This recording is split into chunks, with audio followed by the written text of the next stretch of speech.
Matthieu, chapitre 15.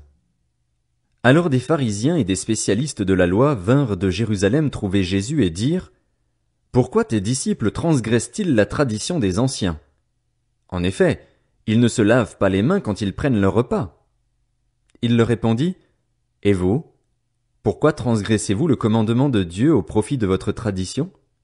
En effet, Dieu a dit: Honore ton père et ta mère, et celui qui maudira son père ou sa mère sera puni de mort. Mais d'après vous, celui qui dira à son père ou à sa mère: Ce dont j'aurais pu t'assister est une offrande à Dieu, n'est pas tenu d'honorer son père ou sa mère. Vous annulez ainsi la parole de Dieu au profit de votre tradition. Hypocrite! Ésaïe a bien prophétisé sur vous, quand il a dit: Ce peuple prétend s'approcher de moi et m'honore des lèvres, mais son cœur est éloigné de moi. C'est faussement qu'il m'honore en donnant des enseignements qui sont des commandements humains. Jésus appela la foule à lui et dit: Écoutez-moi et comprenez bien. Ce n'est pas ce qui entre dans la bouche qui rend l'homme impur, mais ce qui sort de la bouche. Voilà ce qui rend l'homme impur. Alors ses disciples s'approchèrent et lui dirent: Sais-tu que les pharisiens ont été scandalisés d'entendre ces paroles? Il répondit: Toute plante que n'a pas plantée mon Père céleste sera déracinée. Laissez-les. Ce sont des aveugles qui conduisent des aveugles. Si un aveugle conduit un aveugle, ils tomberont tous les deux dans un fossé. Pierre prit la parole et lui dit: Explique-nous cette parabole. Jésus dit: Vous aussi, vous êtes encore sans intelligence? Ne comprenez-vous pas encore que tout ce qui entre dans la bouche va dans le ventre, puis est évacué dans les toilettes? Mais ce qui sort de la bouche vient du cœur, et c'est ce qui rend l'homme impur. En effet, c'est du cœur que viennent les mauvaises pensées, les meurtres, les adultères, l'immoralité sexuelle, les vols, les faux témoignages, les calomnies. Voilà ce qui rend l'homme impur. Mais manger sans s'être lavé les mains, cela ne rend pas l'homme impur. Jésus partit de là et se retira dans le territoire de Tyr et de Sidon. Alors une femme cananéenne qui venait de cette région lui cria: Aie pitié de moi, Seigneur, fils de David! Ma fille est cruellement tourmentée par un démon.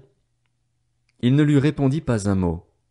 Ses disciples s'approchèrent et lui demandèrent: Renvoie-la, car elle crie derrière nous. Il répondit: Je n'ai été envoyé qu'aux brebis perdues de la communauté d'Israël. Mais elle vint se prosterner devant lui et dit: Seigneur, secours-moi. Il répondit: Il n'est pas bien de prendre le pain des enfants et de le jeter aux petits chiens. Oui, Seigneur, dit-elle, mais les petits chiens mangent les miettes qui tombent de la table de leur maître.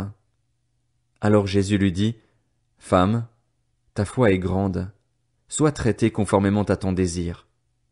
À partir de ce moment, sa fille fut guérie. Jésus quitta cet endroit et vint sur les bords du lac de Galilée. Il monta sur la montagne et s'y assit. Une grande foule s'approcha de lui. Il y avait parmi eux des boiteux, des aveugles, des muets, des estropiés et beaucoup d'autres malades. On les amena aux pieds de Jésus et il les guérit, de sorte que la foule était émerveillée de voir les muets parler, les estropiés être guéris, les boiteux marcher, les aveugles voir, et elle célébrait la gloire du Dieu d'Israël.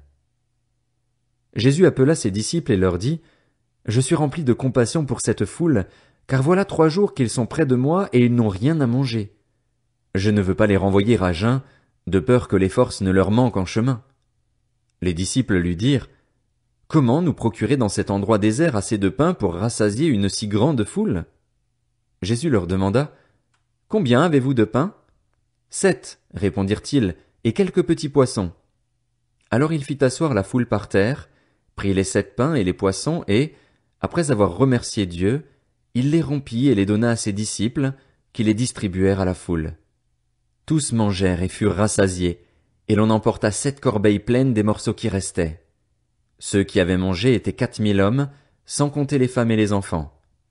Ensuite, il renvoya la foule, monta dans la barque et se rendit dans la région de Magdala.